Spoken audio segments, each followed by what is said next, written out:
Hello and welcome. This is Today in the News. Here are the highlights. Court grants bail to Ogun State House of Assembly Speaker Olakunle Oluomo. Suspected IPOB gunmen attack Labour Party meeting in Enugu.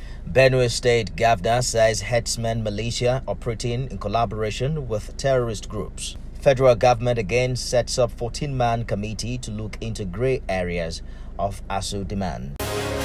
Justice osiagor of the Federal High Court Lagos has granted bail to the Speaker of the Ogun State House of Assembly, Olakunle Oluomo.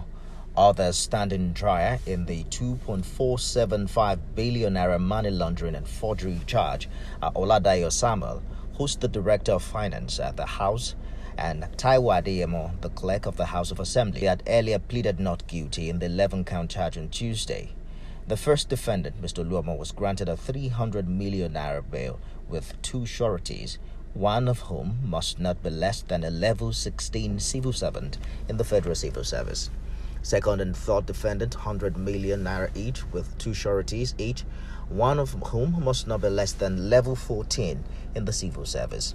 All sureties must possess landed properties within the court's jurisdiction, and the title documents are to be deposited with the court's registrar. The sureties must also possess 3-year tax clearance certificates and swear to an affidavit of means. All defendants are to also deposit their travel documents to the court registry. Unknown gunmen suspected to be members of IPOB have reportedly attacked and disrupted Labour Party meeting in Ogun local government area of Ogun. The hoodlums, numbering about 10, were said to be armed with guns and machetes, invaded the venue where Labour Party members were having their grassroots stakeholders meeting.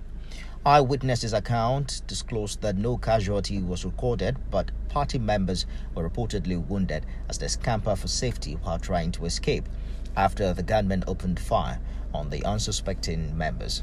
The defection of the former Anambra State Governor Peter Obi to the Labour Party has grown the membership strength of the party, especially in the southeast, south-south regions of Nigeria. Benue State Governor Samuel Otom says the herdsmen militia have been operating in collaboration with other terrorist groups to sustain their attacks on the state and other parts of the country. Governor Otom made the revelation in an interview in Washington, D.C., United States of America.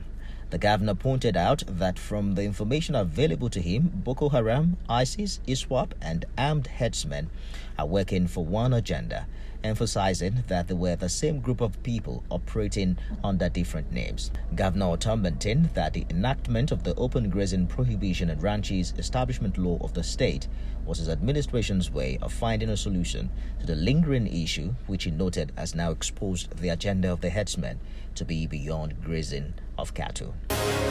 The federal government has again set up a 14-man committee to look into grey areas of Academic Staff Union of Universities ASU demands. The Director, Press and Public Relations of the Minister of Education, Ben Gung, disclosed this at the end of the meeting between the Minister of Education, Vice-Chancellors and Pro-Chancellors of Nigerian public universities in Abuja.